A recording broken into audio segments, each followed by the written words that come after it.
Welcome everyone, क्या हाल चाल। आप सभी लोगों के स्टार्ट करने जा रहे हैं अपना कोवेलेंट बॉन्ड का पार्ट 2।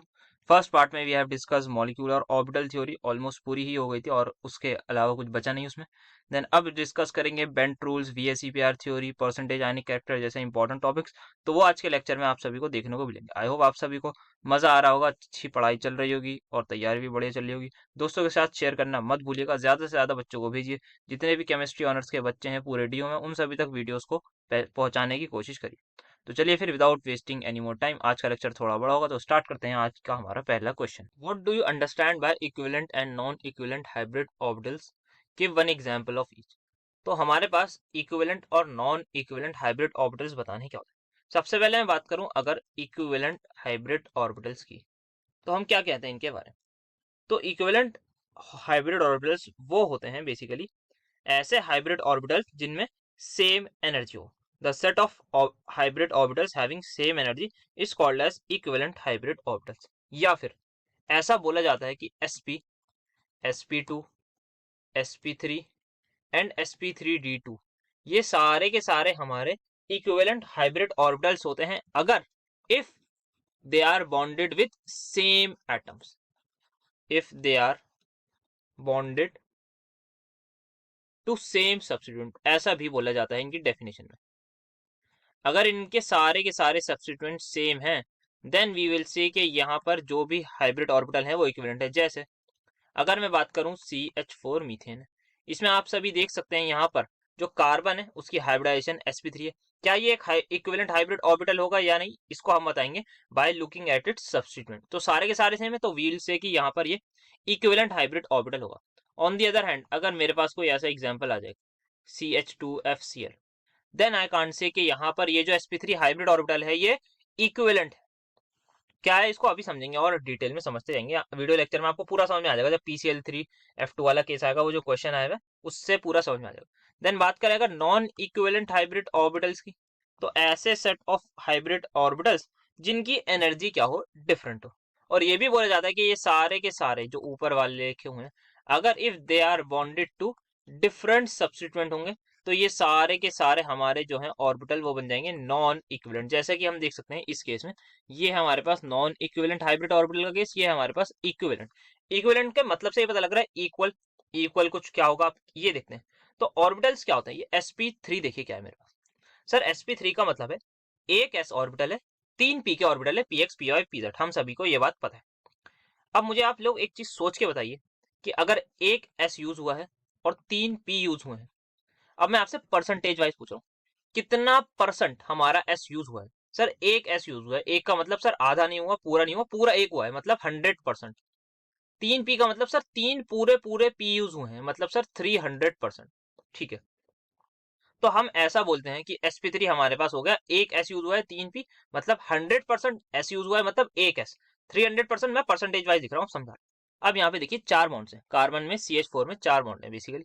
कौन सी 4 है सर 4 सिग्मा बॉन्ड है। तो sp3 हाइब्रिड ऑर्बिटल जो है हमारे पास उसका डायग्राम कुछ इस तरीके का होता है। मैं छोटा सा बना देता हूँ। ये होता है हमारे पास इस sp3 हाइब्रिड ऑर्बिटल में कितनी बॉन्ड्स हैं सर, यहाँ पर हमारे पास 4 sp3 हाइब्रिड ऑर्बिटल्स बनते हैं। 4 sp3 हाइब्रिड ऑर्बिटल्स बनते हैं जब हम बोलते हैं हाइब्रिडाइजेशन हमारी sp3 है।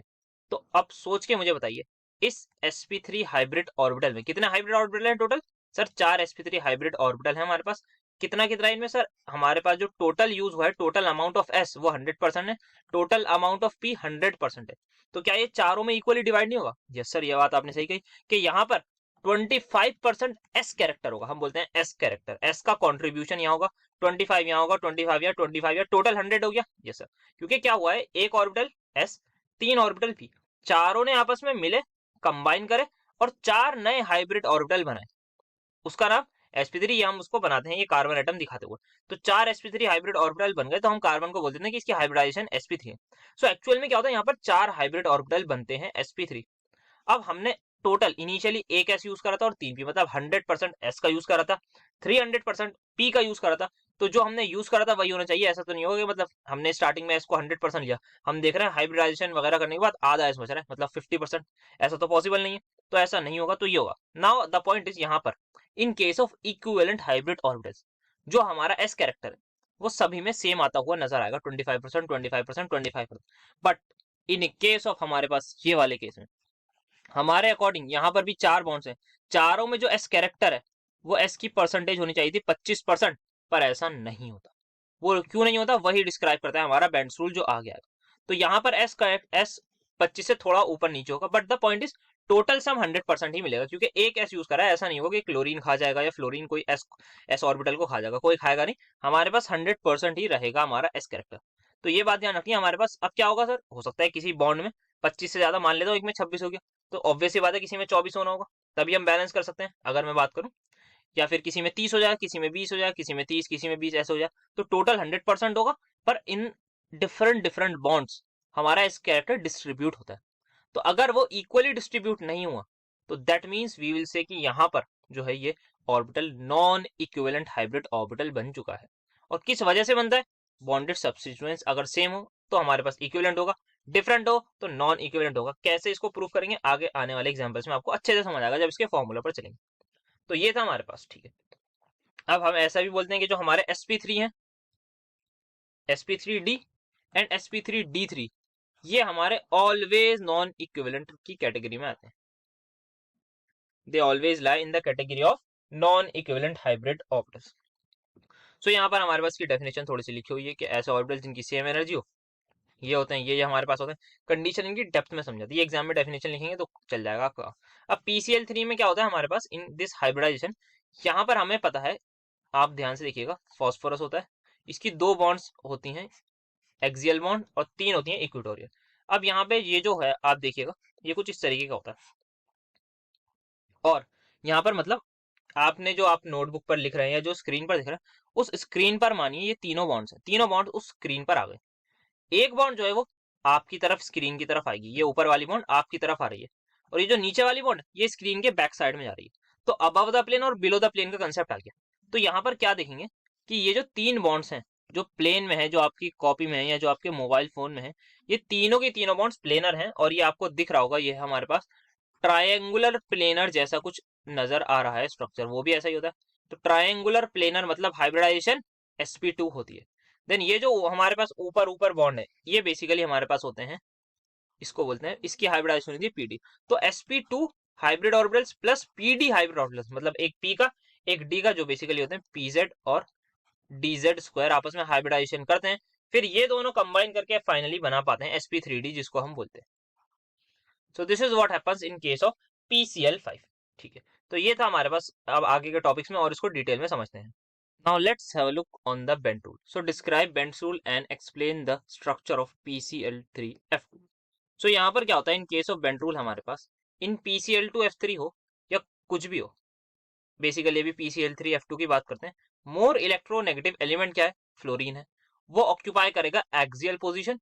जो लेस इलेक्ट्रोनेगेटिव एलिमेंट है जो क्लोरीन है वो ऑक्यूपाई करेगा इक्वेटोरियल पोजीशन। ऐसा समझते हैं होता क्यों है।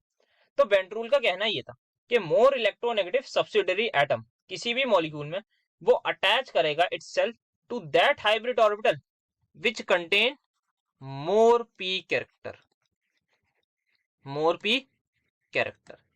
तो जहां पर भी p कैरेक्टर ज्यादा होगा वहां पे मोर इलेक्ट्रोनेगेटिव एलिमेंट अपने आप को अटैच करेगा, एंड वाइस वर्सा, या फिर आप बोल सकते हैं मोर p कैरेक्टर होगा या फिर लेस s कैरेक्टर होगा। सर ऐसा less s character p character के बारे में कैसे बोला, इसको अभी जस्ट समझते हैं एक एग्जांपल। तो यहाँ पर हमारे पास क्या होता है, परसेंटेज ऑफ s कैरेक्टर का एक फॉर्मूला होता है, percentage of s character in hybrid orbital, इसका एक फॉर्मूला होता है, जो होता है हमारे पास जो भी एंगल है उसको बोलते हैं थीटा। तो cos theta is equals to s upon s minus 1, ये हमारा फॉर्मूला होता है। एंड s प्लस p जो मिलके बना देता है वो बना देता है 1। अगर परसेंटेज में करना है तो आप इसको 100 से मल्टीप्लाई करेंगे। सो अगर मैं देखूं यहाँ पर आप देख सकते हैं इन केस ऑफ इक्वेटोरियल में, जब मैं बात करूं किसी, अब मैं बात करने जा रहा हूँ equatorial bond. So we know वहां पे थीटा की वैल्यू होती है 120 डिग्री, कहां पर, इक्वेटोरियल का जब हम केस लेते हैं। cos 120 डिग्री की वैल्यू भी ऑल नो क्या होती है, वो होती है हमारे पास minus half, is equals to s upon s minus 1 हमने लगा दिया। तो जैसे ही आप फॉर्मूला लगाएंगे तो माइनस हाफ वैल्यू पुट करेंगे, मैच करेंगे कैलकुलेटर के साथ, और आपको मिल जाएगी 33.33% वैल्यू किसकी, s कैरेक्टर की, किसमें, इन इक्वेटोरियल बॉन्ड।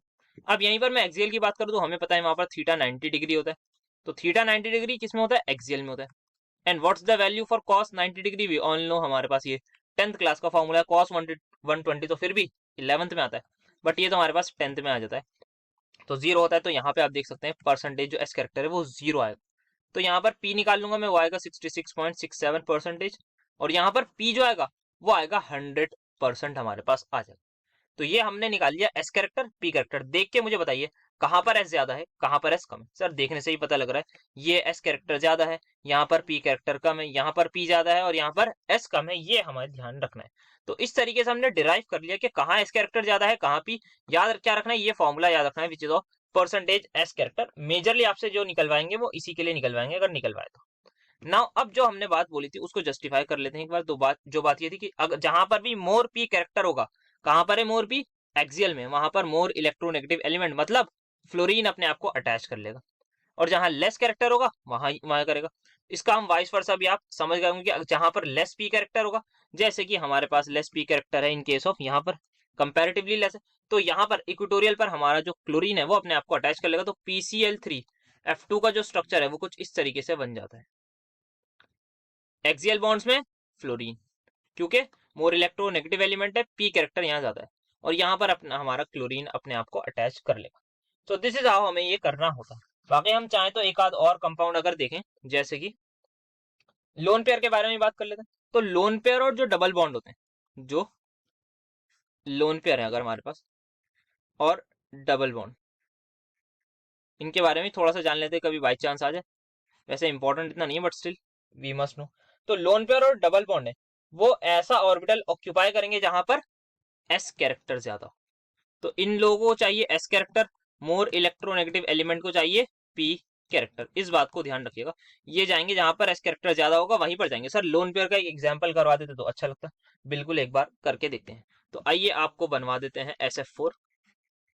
SF4 क्या है सर, यहाँ पर सल्फर है हमारे पास, हमें पता है इसमें जो है इसका शेप कुछ इस तरीके का होता है और एक लोन पेयर होता है। ये जो लोन पेयर है हमारे पास ये यहीं पर क्यों है, इसकी हाइब्रिडाइजेशन आप निकाल लेंगे, वो आ जाएगी हमारे पास sp3d, है ना। हाँ ये आई, कैसे निकालिए, अगर नहीं आती आपको तो बने रहिएगा, वो आपको मिल जाएगी VSEPR में।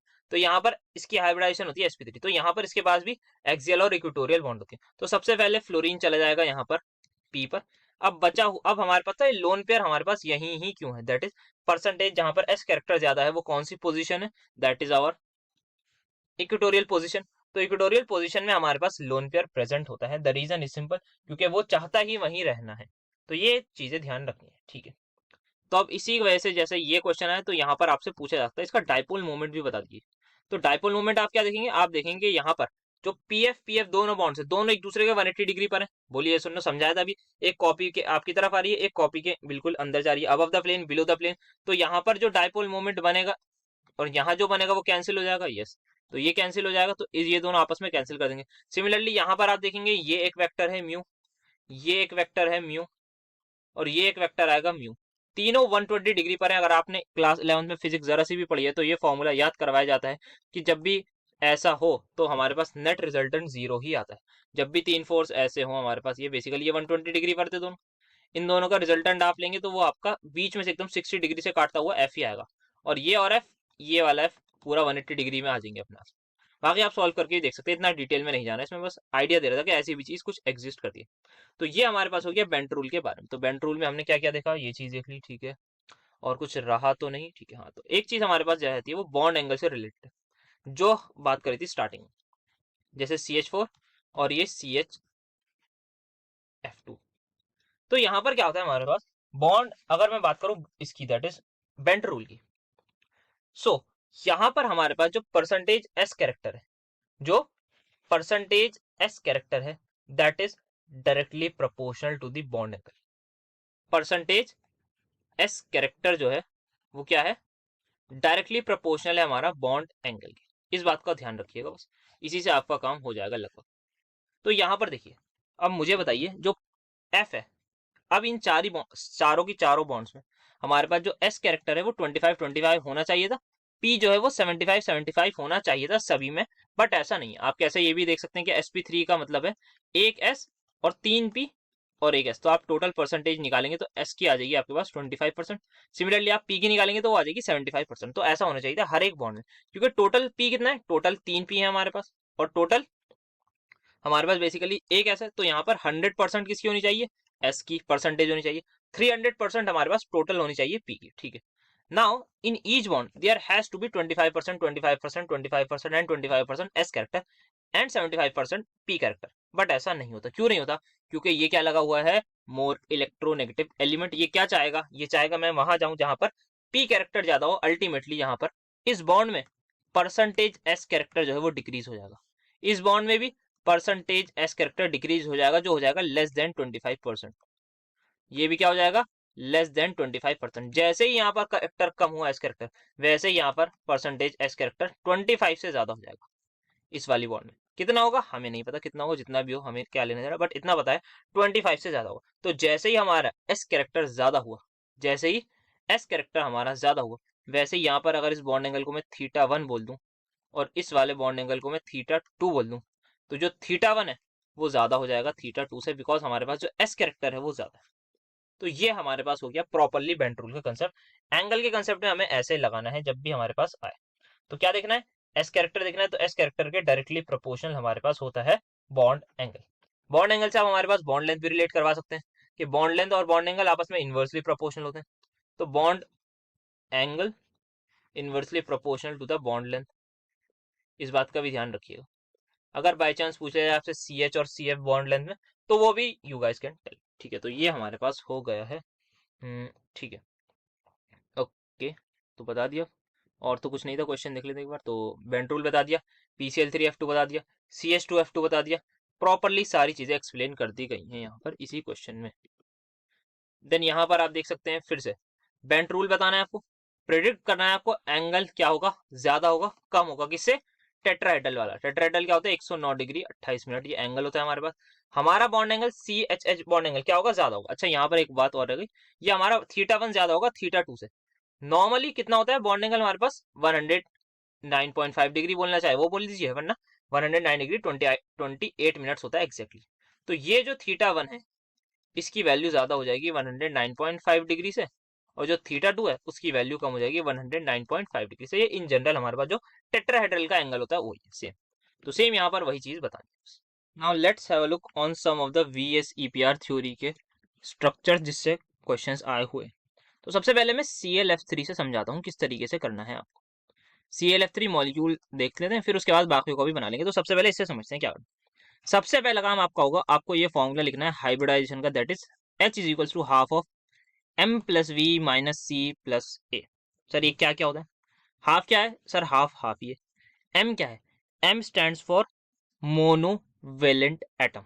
मोनोवेलेंट का मतलब जो हमारा सेंट्रल एटम है, क्या है सेंट्रल एटम, जनरली जो अमाउंट में कम होता है, अमाउंट में इन द सेंस एक एटम है या कभी कभी दो होंगे, वैसे एक ही जो होगा जनरली, और जो सबसे मैक्सिमम बॉन्ड बना सकता होगा वो आपका सेंट्रल एटम होता है। तो क्लोरीन यहाँ पर सेंट्रल एटम है, उसके बचे हुए कौन से सर, फ्लोरीन है, वो सारे के सारे हमारे सब्सिडरी एटम कहलाते हैं। अब क्या जो फ्लोरीन है वो सिंगल बॉन्ड बनाता है, double bond, yes sir fluorine हमारा सिंगल बॉन्ड बनाता है, तो वो एक मोनोवेलेंट एटम हुआ। तो M का मतलब है यहाँ पर नंबर ऑफ मोनोवेलेंट एटम, कितने हो गए 3, plus V stands for valence electrons of the central atom. Chlorine में कितने वैलेंस इलेक्ट्रॉन्स होते हैं सर, 7 होते हैं क्योंकि it is an halogen. Minus charge on cation, अगर बाई चांस मान लीजिए यहाँ पर +1 होता तो मैं यहाँ पर माइनस के साथ ही मैग्नीट्यूड बस 1 लिख देता। बट अगर मान लीजिए यहाँ पर पहले तो कुछ नहीं है, तो चार्ज ऑन कैटायन यहाँ पर 0 है, तो यहाँ पर मैं 0 लिखूंगा। अगर मान लीजिए यहाँ पर ClF3 नेगेटिव होता तो मैं चार्ज जो है वो लिखता दैट इज -1। तो यहाँ पे हमें क्या करना होता है, सॉरी +1 लिखता हूँ। जो भी हमारे पास एनायनिक चार्ज है उसको हमें ऐड करना है, जो भी कैटायनिक चार्ज है उसको हमें सब्ट्रैक्ट करना है, इतना समझ लीजिए। बट यहाँ पर फिलहाल नहीं है तो इसको मैं हटा देता हूँ। तो यहाँ से मैं हाइब्रिडाइजेशन का जो नंबर निकालूंगा वो 7 + 3 10, 10/2 इज 5। तो जैसे ही मेरे पास H इज इक्वल्स टू 5 आ गया तो हाइब्रिडाइजेशन विल बी sp3d हो जाएगी मेरे पास। हमें पता है अगर H इज इक्वल्स टू 2 होता है तो sp, H is equals to 3 होता है तो sp2, देन 4 पर sp3, देन 5 पर sp3d, देन 6 पर sp3d2 एंड सो ऑन हमारे पास होता है। तो हाइब्रिडाइजेशन हमारी आ गई sp3d। बस ये काम आपको सबसे पहले करना है, जो भी आपको स्ट्रक्चर दिया जाए उसको देखते ही ये कर लेना है। अब बात करते हैं क्लोरीन की। क्या हम सभी को क्लोरीन की इलेक्ट्रॉनिक कॉन्फ़िगरेशन पता है, जैसे सर पता है, ये होती है 3s2 3p5। ये अब सेकंड काम हमारा ही होगा, तो अब बना देते हैं इसके ऑर्बिटल शो कर देते हैं। तो इसको हम बोलते हैं chlorine in ground state. Chlorine की क्या है ये ग्राउंड स्टेट कॉन्फ़िगरेशन है। अब मुझे बताइए देखकर इसको कितने बॉन्ड बनाने हैं? सर क्लोरीन को हमारे पास 3 बॉन्ड बनाने हैं। क्या ये 3 बॉन्ड बना सकता है ये? सर इसके पास यहाँ पर हमारे पास कितने इलेक्ट्रॉन है? सर ये 7 इलेक्ट्रॉन है, ये बिल्कुल बना सकता है। The answer is at this time नहीं बना सकता, क्योंकि जब भी बॉन्ड बनानी है वी नीड अनपेयर्ड इलेक्ट्रॉन्स। ये अनपेयर्ड इलेक्ट्रॉन है, इस टाइम बॉन्ड बना लेगा। अब यहाँ पर जो इलेक्ट्रॉन्स हैं ये सारे के सारे पेयर्ड हैं। अब इसको कैसे अनपेयर्ड करें सोचिए। तो कुछ लोग कहेंगे भाई इसको निकाल दीजिए। अब ये भाई आयनिक बॉन्ड थोड़ी बना रहे हैं, कोवलेंट बॉन्ड में शेयरिंग होती है, हम कोई भी इलेक्ट्रॉन से ही निकाल दें। तो कैसे करेंगे? So the point is chlorine कौन से पीरियड का एलिमेंट है? Third period. तो यहाँ पर आपको एक 3D वेकेंट ऑर्बिटल खाली मिलेगा। तो यहाँ पर इसके 5 3D वेकेंट आपको मिलेंगे। And now you will excite, कितने एक्साइट करना है इस चीज का भी ध्यान रखिएगा। That is according to our hybridisation. Hybridisation के अकॉर्डिंग। वैसे अगर मेजरली बात करूं कितने अनपेयर्ड आपको चाहिए टोटल? सर 3 अनपेयर्ड चाहिए। अगर मैं एक को यहाँ भेज दूं तो टोटल कितने अनपेयर्ड हो जाएंगे? सर 2 जाएंगे। 2 जाएंगे, फिर से सोचिए। अगर एक को हमने यहाँ भेज दिया तो एक तो ये अनपेयर्ड हो गया, साथ में ये जहां से आया है वो भी तो अनपेयर्ड हो गया।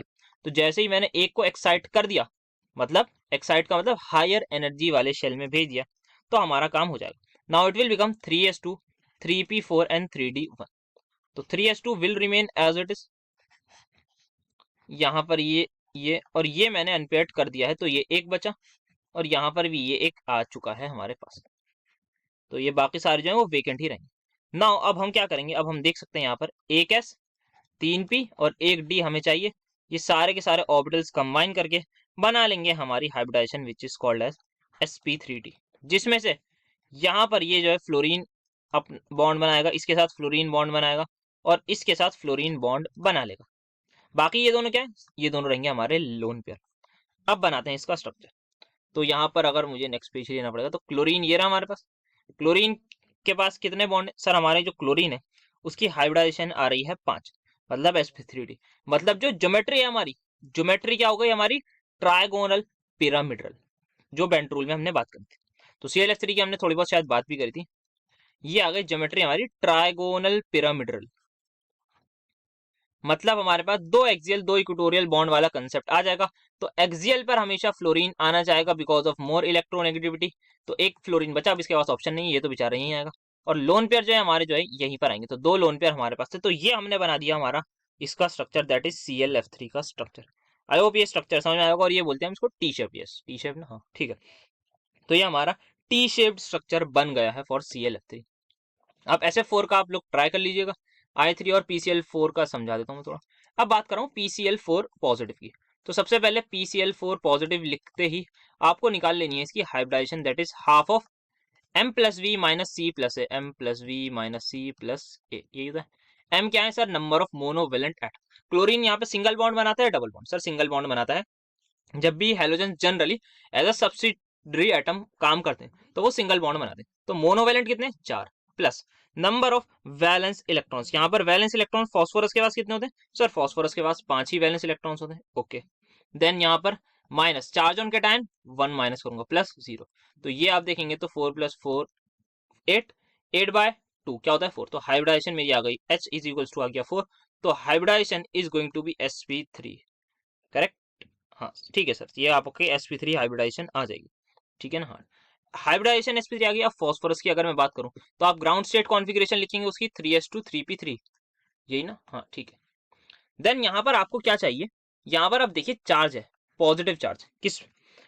अब बात आती है जो पॉजिटिव नेगेटिव चार्ज है इसका मतलब क्या होता है? पॉजिटिव चार्ज का सिंपल सा मतलब होता है एक इलेक्ट्रॉन लॉस हुआ है। नेगेटिव चार्ज का सिंपल सा मतलब हुआ है एक इलेक्ट्रॉन गेन हुआ होता है।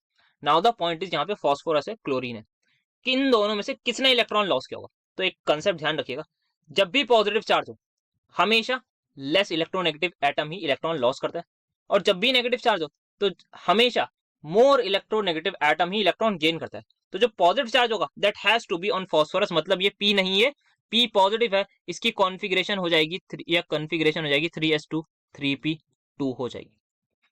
ये हमारी इसकी कॉन्फ़िगरेशन होगी इन एक्साइटेड स्टेट। वैसे ही प्रॉपर्ली लिखिएगा। और यहाँ पे आपको क्या करना है? कितने बॉन्ड बनाने? सर 4 बॉन्ड बनाने। तो इस इलेक्ट्रॉन को एक्साइट करके आप यहाँ भेज देंगे, और यहाँ पे ये कितने हो जाएंगे? यहाँ पर हमारे पास जो है वो हो जाएंगे 4 अनपेयर्ड इलेक्ट्रॉन्स होगा। तो ये बन जाएगा 3s1 और 3p3। आई होप आपको प्रोसेस समझ में आया होगा क्यों यहाँ पर ये P पॉजिटिव हुआ, बिकॉज फॉस्फोरस की इलेक्ट्रोनेगेटिविटी कम है एज कंपेयर टू क्लोरीन, तो फॉस्फोरस के पास जो है वो 4 इलेक्ट्रॉन्स होंगे।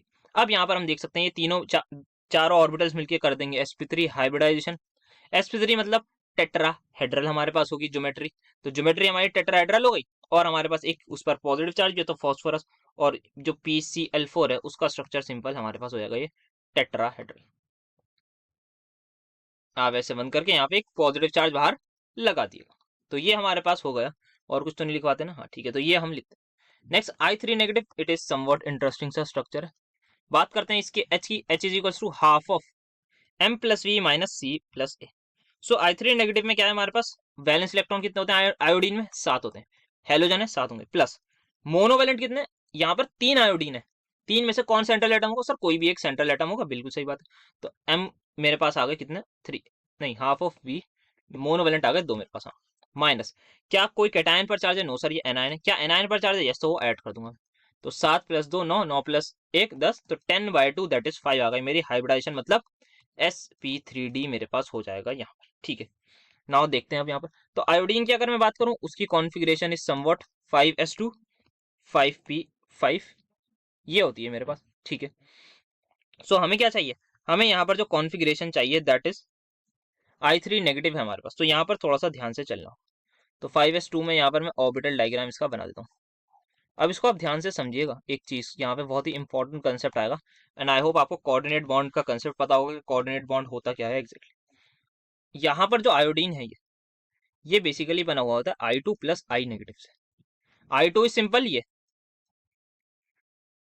प्लस I नेगेटिव क्या होता है, आयोडीन के पास कितने इलेक्ट्रॉन होते हैं वैलेंस शेल में 7, नेगेटिव चार्ज आ गया मतलब एक एक्स्ट्रा आ गया, मतलब इस वाले आयोडीन के पास जो है वो 8 इलेक्ट्रॉन्स होते हैं।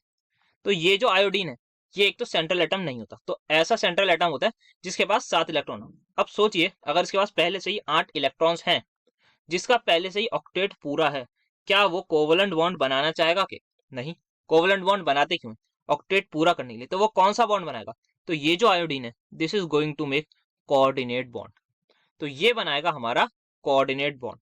तो ये कब बनाने चाहेगा, कोऑर्डिनेट बॉन्ड बनाएगा हमारे पास, इस चीज का रखना है हमें ध्यान, ठीक है। तो यहाँ पर हमारे पास एक आयोडीन से सिंगल बॉन्ड बनाएंगे और जो वो है उससे कोऑर्डिनेट बॉन्ड बनाएगा। अब द पॉइंट इज यहाँ पर एक बहुत इंपॉर्टेंट चीज, कोऑर्डिनेट बॉन्ड क्या होता है, सर अपना लोन पेयर डोनेट कर देता है कोई भी एटम, ठीक है।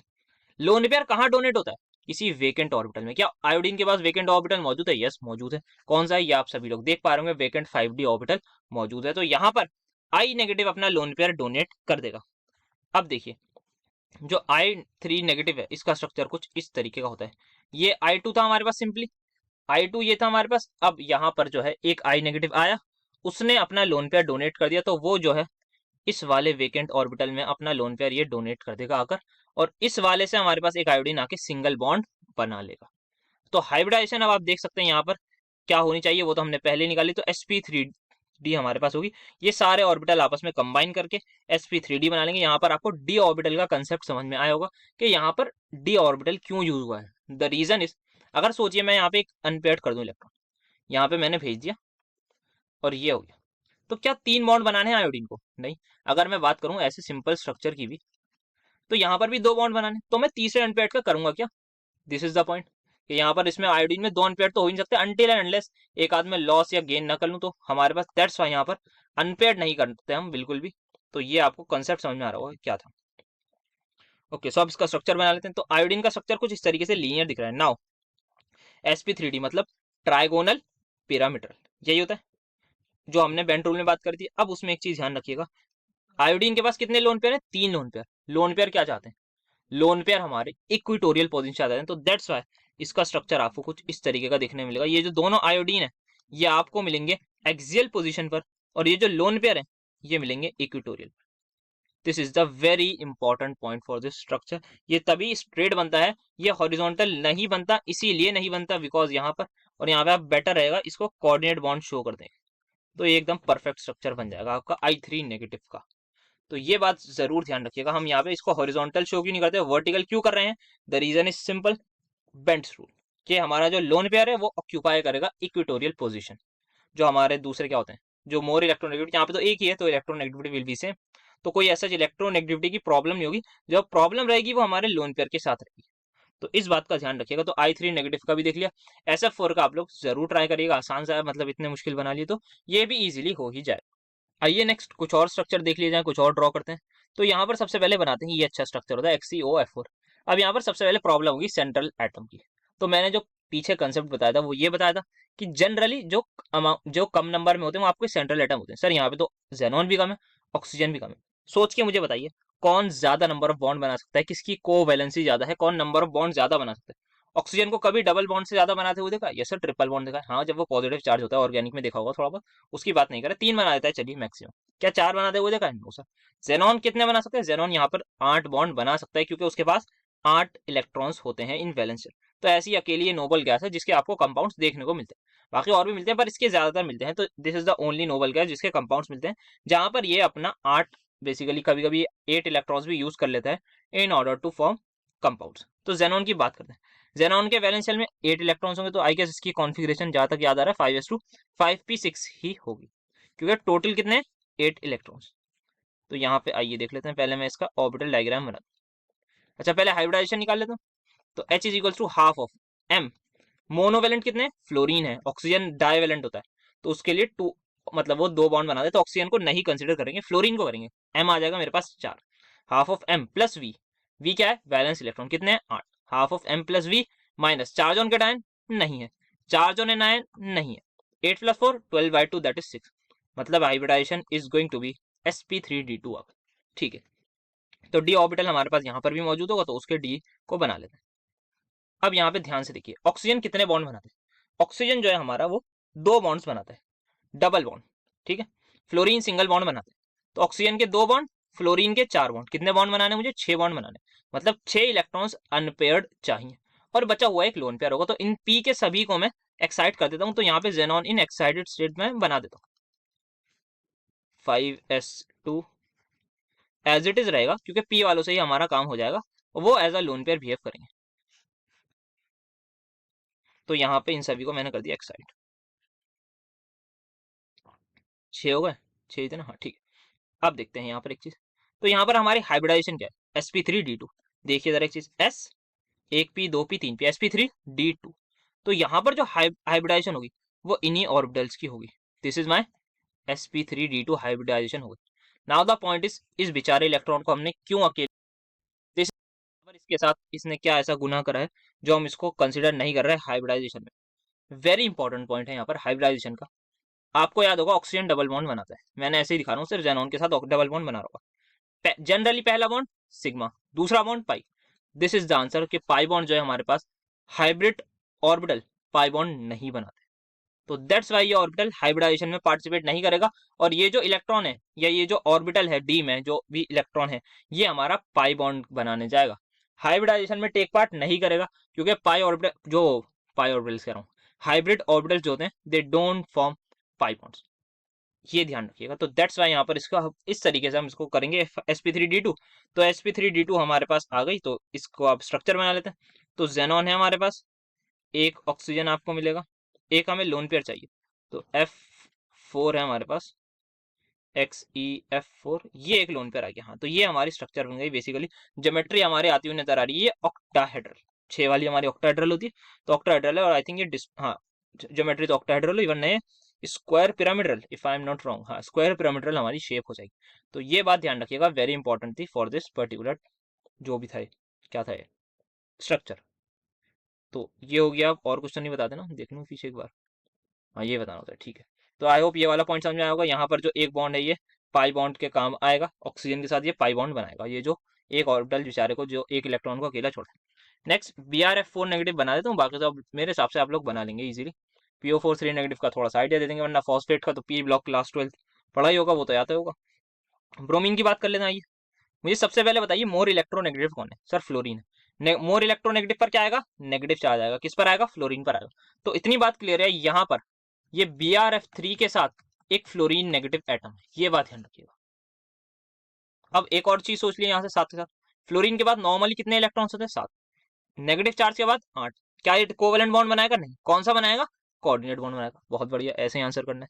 तो ब्रोमीन क्या होगा हमारे पास? 5s होगा, 4s होगा ना? हाँ, आयोडीन से पहले, तो 4s2, थोड़ा बैलेंस सेल की उसमें मत जाइएगा, बस आप समझ लीजिएगा, अगर नंबर नंबर ही बदलना होगा अगर कोई गलती होगी तो 4P5 यहाँ पर मैं बना लेता हूँ। और 4D हमारा वही वैकेंट पड़ा हुआ होगा, ये मैंने बना ली ग्राउंड स्टेट कॉन्फ़िगरेशन। नाउ हमें क्या देखना है, हमें देखना है कि कितने सिंगल बॉन्ड बनाने हैं। सर हमें यहाँ पर ब्रोमीन के बनाने हैं 4 single bond, sorry 3 single bond बनाने हैं, क्योंकि ये तो कोऑर्डिनेट बॉन्ड बनाएगा। तो ये कैसे पता लगा था, हमें 4 से पता लग जाता है, ये इतना हम समझदार हो। तो बना लेते हैं 3 अनपेयर्ड, तो एक को ही भेजना पड़ेगा। एक को जैसे ही मैं यहाँ भेजूंगा, यहाँ से एक हट जाएगा तो अनपेयर्ड हो जाएगा। तो मैं डायरेक्टली कर रहा हूँ, मैं दोबारा दोबारा नहीं बना रहा, ये लोग आप अपनी कॉपीज में बना लिएगा एग्जाम में जब भी लिखे। तो ये मैंने इसको अनपेयर्ड कर दिया ना। अच्छा हाइब्रिडाइजेशन रह गई ना, वो भूल गया हाँ। तो H is equal to half of M। M क्या है, नंबर ऑफ मोनोवैलेंट एटम्स कितने हैं, 4। M plus V valence electron 7 minus C charge on cation कोई नहीं है, चार्ज ऑन एनायन है +1। तो ये हो जाएगा 7 + 4 11, 11 + 1 12, 12 डिवाइड बाई 2 हमारे पास आ जाएगी 6। तो 6 पर sp3d2 ये होगी ना। ठीक है, तो यहाँ पर देख लेते हैं आप, एक S 3P और 2D हमारे पास दोबारा से हाइब्रिड कर रहे हैं। अगेन आएगा यहाँ पर, जैसे हमने पीछे वाले केस में देखा, इस बेचारे को हमने छोड़ दिया था अकेले इंसान को कि भाई तुम नहीं आओ। अब इस बार हमने इस बेचारे को ले लिया कि भाई तुम खाली हो तब भी आओ। क्यों, क्योंकि फ्लोरीन जो लोन पेयर डोनेट करेगा कहीं तो करेगा वो, तो वो यहीं पर आके अपना लोन पेयर डोनेट करेगा इन अ वेकेंट ऑर्बिटल। तो ये हमारी हाइब्रिडाइजेशन यहाँ पे हो गई sp3d2। बाकी सभी में ये हमारे पास 3 फ्लोरीन है, ये सिंगल सिंगल बॉन्ड बना लेंगे फ्लोरीन के साथ और हमारे पास हो जाएगा। अब स्ट्रक्चर देख लें तो यहाँ पर 2 लोन पेयर है और 4 सिंगल बॉन्ड होंगे, तो हमारे पास ये आएगी स्क्वायर प्लेनर। तो आइए बना लेते हैं। तो ब्रोमीन मेरे पास आ गया, 4 फ्लोरीन है ध्यान रखिएगा, जिनमें से एक फ्लोरीन बना रहा है कोऑर्डिनेट बॉन्ड, ये F नेगेटिव, ये F को ऐसे रहने दो, नेट चार्ज लगा देंगे, वो बढ़िया लगता है थोड़ा दिखने में। और 2 लोन पेयर है हमारे पास, तो 2 लोन पेयर ही आ गए, तो नेट चार्ज हमारे पास आ जाएगा नेगेटिव। तो BrF4 नेगेटिव का ये हो गया हमारा स्ट्रक्चर। देन PCl6 नेगेटिव का सेम होगा, नेगेटिव चार्ज किस पर है, मोर इलेक्ट्रोनेगेटिव कौन है, क्लोरीन। एक क्लोरीन आगे क्या बनाएगा, कोऑर्डिनेट बॉन्ड बनाएगा। हाइब्रिडाइजेशन इसकी सेम होगी हमारी, सेम होगी sp3d2 होगी, हाँ ठीक है sp3d2 होगी। सेम इसी तरीके से एक आप देखेंगे वेकेंट ऑर्बिटल को आपको हाइब्रिडाइजेशन में लेना पड़ेगा, क्योंकि Cl नेगेटिव आके क्या करेगा, कोऑर्डिनेट बॉन्ड बनाएगा। देन PO4 3 नेगेटिव की बात कर लेते हैं, इसकी भी, इसकी हाइब्रिडाइजेशन कैसे निकालेंगे देखते हैं। Half of M monovalent atom कोई नहीं है, plus V valence electron 5 minus C charge on cation 0, charge on anion +3। तो 5 + 3 8, 8/2 इज 4। तो हाइब्रिडाइजेशन आ गई 4, मतलब sp3 हमारे पास आ गई। अब देखिएगा यहाँ पर 3 नेगेटिव चार्ज है, मोर इलेक्ट्रोनेगेटिव एटम कौन है, सर मोर इलेक्ट्रोनेगेटिव एटम है ऑक्सीजन। तो क्या मतलब एक ऑक्सीजन एटम पर 3 नेगेटिव चार्ज होगा, नहीं ऐसा तो नहीं हो सकता। ऑक्सीजन के पास कितने इलेक्ट्रॉन्स होते हैं, सर ऑक्सीजन के पास 6 वैलेंस इलेक्ट्रॉन्स होते हैं। कितने चाहिए ऑक्टेट को पूरा करने के लिए, सर 2 चाहिए, हो जाएगा। तो क्या ऐसा हो सकता है कि मतलब 3 नेगेटिव चार्ज ले ले ऑक्सीजन, नहीं सर ऐसा तो पॉसिबल नहीं है कि किसी ऑक्सीजन पर O3 नेगेटिव तो कभी नहीं देखा। ठीक है, ये आपने अच्छा हुआ नहीं देखा, अगर देखा हो तो मुझे जरूर बताइएगा कॉमेंट में, मैं जानना चाहूंगा आपने कहाँ देखा। तो आपने देखा होगा मैक्सिमम O2 नेगेटिव, ठीक है सर अगर ऐसा हो गया, यहाँ पे 3 नेगेटिव चार्ज है, इसका मतलब 3 इलेक्ट्रॉन्स एक्स्ट्रा हैं ऑक्सीजन के पास। क्या तीनों ने एक एक ले रखा है, क्या 4 में से किसी ने 0.75 0.75 ऐसे ले रखा होगा, कैसे ले रखा होगा। तो अगर आपको याद होगा, हर एक ऑक्सीजन आइटम को हम एक एक नेगेटिव चार्ज देंगे, एक बच जाएगा ऑक्सीजन, जिसको नहीं मिला नहीं मिला तो कोई बात नहीं। बाकी यहाँ पे रेजोनेंस का भी कंसेप्ट आता है, तो सभी के पास इक्वल होता है बेसिकली। तो यहाँ पर क्या होता है, इन दिस केस यहाँ पर हर एक ऑक्सीजन के पास एक एक नेगेटिव, एक एक चार्ज, एक एक इलेक्ट्रॉन एक्स्ट्रा होता है।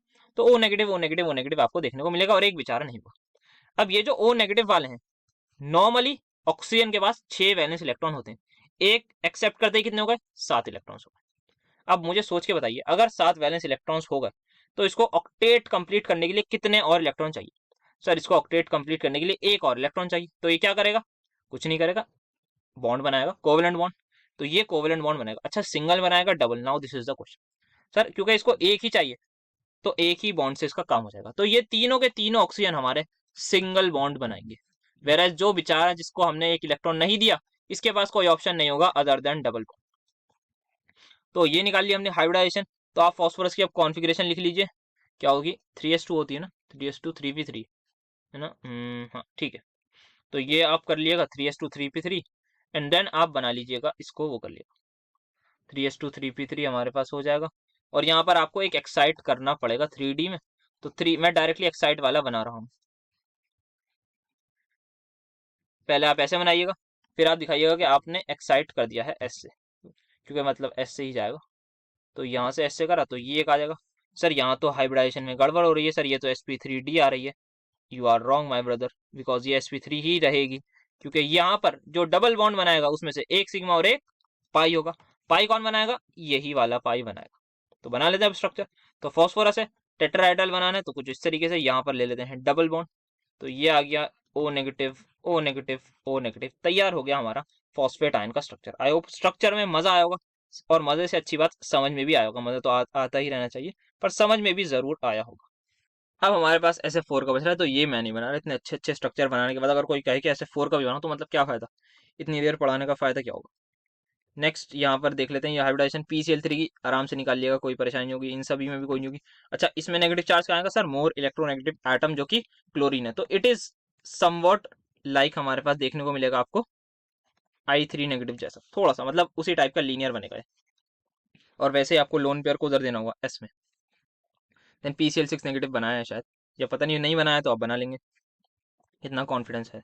देन नेक्स्ट देखते हैं, तो यहाँ पर POCl3, यहाँ पर इसका स्ट्रक्चर तो ये होता है बस सिंपल POCl3। थोड़ा ये Cl है जो कुछ आपको बहुत खराब सी राइटिंग लग रही हुई। बाकी BrF4 नेगेटिव NH3 सर, ये तो बच्चा बच्चा बना लेगा, NH3 का तो याद ही होता है, तो ये बना लीजिएगा। देन वी हैव हाइब्रिडाइजेशन बतानी है, तो सिंपल फॉर्मूला लगाइए, मैं बता देता हूँ। इसकी sp3 मिलेगी आपको, इसकी भी sp3 मिलेगी, और इसकी दो सिंगल बॉन्ड है, और इसके पास कितने लोन पेयर बचे? 3 बचे। तो 3 और 2 कितना हुआ? 5। तो 5 हुआ तो ये होगा sp3d। ठीक है, तो ये आप बता लिएगा, क्लास 11 से बता सकते हैं। बाकी फॉर्मूला लगा के लंबा लंबा आराम से लिख के, अगर ज्यादा मार्क्स का क्वेश्चन स्ट्रक्चर वगैरह सब बना दिएगा, फिर बता दिएगा आराम से हाइब्रिडाइजेशन क्या होती है, ऑर्बिटल को वो करते हुए कंबाइन। तो आई होप ऑर्बिटल कंबाइनिंग में सब कुछ आपको एकदम क्लियर होगा। कहाँ पर इलेक्ट्रॉन को हमने छोड़ा, किस लिए छोड़ा? पाई बॉन्ड के लिए छोड़ा। कहाँ पे वेकेंट ऑर्बिटल को लिया, किस लिए लिया? क्योंकि वहां पे कोऑर्डिनेट बॉन्ड बनाया था, उस वजह से हमने ली। तो ये केसेस इंपॉर्टेंट थे, डेप्थ वाले थे, और आपको समझ में भी जरूर आए होंगे। नेक्स्ट वी हैव कुछ क्वेश्चन इस पर भी आते हैं, that is percentage ionic character के ऊपर, उसका एक फॉर्मूला है, बस वो याद रखना है। परसेंटेज आयनिक कैरेक्टर हमारे पास इक्वल होता है डायपोल मोमेंट ऑब्जर्व्ड। जितना कोई भी हमारे पास एक कंपाउंड होगा, उसका जो हमने कैलकुलेट करा होगा डायपोल मोमेंट, वो लिख देंगे, डिवाइड बाय म्यू आयोनिक। अगर मैं मान लेता हूं कि ये जो बॉन्ड है 100% आयनिक है, अगर ये बॉन्ड 100% आयनिक है, तो उस केस में जो डायपोल मोमेंट आएगा उसको हम बोलते हैं म्यू आयनिक। इनटू कर दूंगा मैं 100। अच्छा, अब यहाँ पे एक चीज ध्यान रखिएगा, जैसे मैं एग्जांपल ही लेके समझाता हूँ। जैसे नॉर्मली क्या होता है, डेल नेगेटिव डेल पॉजिटिव आता है, यहाँ पर कुछ पार्शियल चार्जेस आते हैं। यस सर, आते हैं। तो जो म्यू होता है उसका फॉर्मूला हम बोलते हैं जो भी चार्ज क्रिएट हुआ into D, that is bond length, हम बोल देते हैं। ठीक है, अब बात करें में म्यू आयनिक की। म्यू आयनिक के केस में क्या होता है, हम क्यू इंटू डी लिखेंगे, लेकिन चार्ज यहाँ पर क्या होगा, ये जो ए बी है ये बन चुका होगा ए पॉजिटिव बी नेगेटिव, इस पे प्रॉपरली इलेक्ट्रॉनिक चार्ज आ जाएगा, मतलब एक इलेक्ट्रॉन का चार्ज आ जाएगा। पॉजिटिव है तो 1.6 इंटू 10⁻⁻19 कूलम आ जाएगा प्लस का, नेगेटिव है तो -1.6 इंटू 10⁻⁻19 कूलम आ जाएगा। ये तो इस तरीके लिखेंगे। तो यहाँ पे ई इंटू डी, डी क्या है यहाँ पर, बॉन्ड लेंथ ही रहेगी। तो बस यहाँ पर ये चीज देखनी कि हमारा जो डिफरेंस होगा वो चार्ज का होगा। तो यहाँ पर हमें आयनिक कैरेक्टर निकालना है इस मॉलिक्यूल में। अच्छा, एक कन्वर्जन देख लेते हैं। तो ये जो 1 डी है, इसको हम कन्वर्ट कर सकते हैं इसमें। इलेक्ट्रोस्टैटिक यूनिट होती है ESU सेंटीमीटर, ये हमारी CGS यूनिट होती है, या फिर अगर हमें कूलम में दे रखा हो तो 3.33 इंटू 10⁻⁻30 कूलम, कैपिटल C है, ध्यान रखिएगा। कूलम मीटर है, वो ESU सेंटीमीटर है, ये ध्यान रखिएगा। तो थोड़ी अच्छी राइटिंग में लिख देता हूँ, मेरा भी कुछ नहीं जाएगा वैसे, अच्छी राइटिंग में लिखना। इंटू 10⁻⁻30 है ना, हाँ 30 कूलम मीटर। और ये जो ऊपर वाली है इसको भी लिख देता हूँ, is ESU centimetre. ESU stand for electrostatic unit. ये आपने अगर क्लास 12 में फिजिक्स पढ़ के आए होंगे तो थोड़ी बहुत पता होगी आपको, वरना नहीं तो मैंने बता दी। ठीक है, अब यहाँ पे मैं पुट करना सिखा देता हूँ। म्यू ऑब्जर्व मतलब कितना ऑब्जर्व हुआ, यहाँ पे लिख रखा है हमें कैलकुलेट करना है आयनिक character in this molecule if the dipole moment, if the dipole moment is this. तो यहाँ पे हमें डायपोल मोमेंट की वैल्यू दे रखी है 1.92। ठीक है, बॉन्ड लेंथ ये दे रखा है, एंड चार्ज हमें दे रखा है हाइड्रोजन एटम। तो इन्होंने यहाँ पर खुद ही हमें इलेक्ट्रोस्टैटिक यूनिट में चार्ज की वैल्यू दे दी।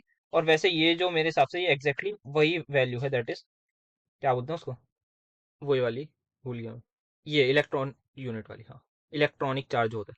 तो म्यू ऑब्जर्व हमारे पास आ रहा है 1.92 डी पाई। 1 डी पाई की वैल्यू हमें पता है, तो यहाँ ESU में मैं इसको डायरेक्टली कन्वर्ट कर लेता हूँ मल्टीप्लाई करके इससे, डिवाइड बाय। नेक्स्ट मेरे पास क्या आएगा यहाँ पर, that is bond length. Bond length रखिए 1.2 एंगस्ट्रॉन्ग। एंगस्ट्रॉन्ग को मुझे सेंटीमीटर में करना है, तो मीटर के लिए 10⁻⁻10 करते हैं। सेंटीमीटर के लिए क्या करेंगे, सेंटीमीटर के लिए अगर मुझे मीटर को सेंटीमीटर में करना है तो इंटू 100 करूंगा, so it has to be ये होनी चाहिए, ठीक है, इंटू, यहाँ पर ही मेरे हिसाब से माइनस होगा, यहाँ पे कुछ डेटा में हो सकता है एमवीसी को, ध्यान से एक बार चेक कर लीजिएगा, ये माइनस आना चाहिए मेरे हिसाब से, यहाँ पे प्रिंटिंग मिस्टेक हो चुकी है। तो यहाँ पर ये अब मैं लिख दूंगा 4.8 इंटू 10⁻⁻10, किसकी वैल्यू, चार्ज की वैल्यू डाल दी, इंटू 100 कर देंगे। हाँ, तभी ये मेरा कैंसिल होगा, वरना तो पता नहीं क्या आ जाएगी डायपोल मोमेंट की वैल्यू। बाकी आपको अब पता है क्या काम करना है, मतलब आपका कोई काम नहीं है, अब किसका काम है यहाँ पर बताइए, सभी लोग बोलेंगे, जोर से आवाज आनी चाहिए, कैलकुलेटर का। तो कैलकुलेटर से करवा के परसेंटेज आने कैरेक्टर निकलवा लीजिएगा और एग्जाम में लिख दिएगा, और ऐसा मत बोलिएगा कैलकुलेटर आप करो, आप उनमें वैल्यू टाइप करिएगा, ठीक है, तो ये हो जाएगा। नेक्स्ट यहाँ पर इसमें देखें तो यहाँ पर भी परसेंटेज आने कैरेक्टर निकालना है, देखिए यहाँ पर, हाँ यहाँ शायद गलत ही लिख रखा है मैंने टाइप करा, मुझसे गलती हुई होगी, तो इसको ध्यान रखिएगा, एक बार आप लोग चेक भी कर लीजिएगा, इंटरनेट पर होगा या अपने टीचर्स ने कुछ करवाया होगा, या किसी बुक्स वगैरह में जहाँ से भी आप लोग पढ़ाई लिखाई तो करते होंगे, या नोट्स में से, वहाँ पर एक बार देख लिएगा, मेरे हिसाब से माइनस आएगी, थोड़ी प्रिंटिंग मिस्टेक हुई होगी मुझसे, इंसान हमारी गलती होती रहती है, ठीक है। तो इसका डायपोल मोमेंट देखें तो 0.38 डिबाई है, इंटू कन्वर्जन कर दीजिए इसको उसमें इलेक्ट्रोस्टैटिक यूनिट्स में, तो you have to multiply it with 10⁻⁻18 divide by, क्या दे रखी है, बॉन्ड लेंथ दे रखी है 1.62 एंगस्ट्रॉम, तो 1.62 इंटू 10⁻⁸ कर दूंगा मैं, इन सेंटीमीटर हो जाएगी, इंटू सेंटीमीटर में, अच्छा पूछ रहा हूँ, कोई पूछेगा क्यों कर रहा हूँ, क्योंकि सेंटीमीटर हमारी सीजीएस यूनिट होती है, ये जो ईएसयू है ना हमारी सीजीएस यूनिट है, तो हर चीज को मैं सीजीएस यूनिट में कर रहा हूँ, इसी वजह से मैंने इसको भी सेंटीमीटर में करा है, जैसे मैं यहाँ लिख देता हूँ, चलिए यूनिट, और जैसे ही मैं 10⁻⁻18 से डिवाई को मल्टीप्लाई करूंगा, हमने जस्ट अभी देखा है ये ईएसयू सेंटीमीटर बन गया था, पीछे देखा है ना कन्वर्जन, ये देखिए, तो मैंने यहाँ पर ये लिख दिया बस, ठीक है। अब यहाँ पर मैं क्या करूंगा, इलेक्ट्रॉनिक चार्ज लिखूंगा, तो मैं उसकी भी यूनिट लिख देता हूँ, कोई ऐसी बात नहीं है, तो मैंने यहाँ पर इसकी भी यूनिट देखी, तो अब आप देखिएगा यहाँ से यूनिट कैंसिल हो रही है, सेंटीमीटर से सेंटीमीटर, ईएसयू से ईएसयू कैंसिल हो रहा है, सो दैट्स वाई मैंने यहाँ पर इसको सेंटीमीटर में करा है, मीटर में नहीं करा। अब क्या होगा, आपको कुछ नहीं करना, मल्टीप्लाई 100 से करके लिख देना है, कैलकुलेटर पर सब कुछ छोड़ देना है, आंसर आ जाएगा, इसी बात पर ये ले लीजिएगा होमवर्क, और क्या, मतलब कुछ खुद कैलकुलेट करिएगा, आंसर चाहे तो कमेंट में बता दीजिएगा, अच्छा लगेगा हमें भी। और बाकी यहाँ पर इलेक्ट्रॉनिक चार्ज नहीं दे रखा, तो आपको वही लेना है जो बताया था कूलम में, देख लिएगा, आपको जो सही लगे वो कैलकुलेट कर लीजिएगा, सभी कुछ बता दिया गया है। So yes, that's it for today, इतना ही रखते हैं, जितना बताया था परसेंटेज आने कैरेक्टर तक कंप्लीट कर लिया। अब नेक्स्ट लेक्चर में कुछ मिसलेनियस टाइप क्वेश्चन है, उसको देखने हैं, अलग अलग तरीके के आते हैं, कि H2 is known, E2 is not known, और भी अलग अलग आपको क्वेश्चन मिलेंगे, और हाइड्रोजन बॉन्डिंग से रिलेटेड कुछ क्वेश्चन देखेंगे, तो ये सारे नेक्स्ट लेक्चर में देखेंगे। तो फिर मिलते हैं आपसे पार्ट 3 में। Thank you so much for attending my lecture.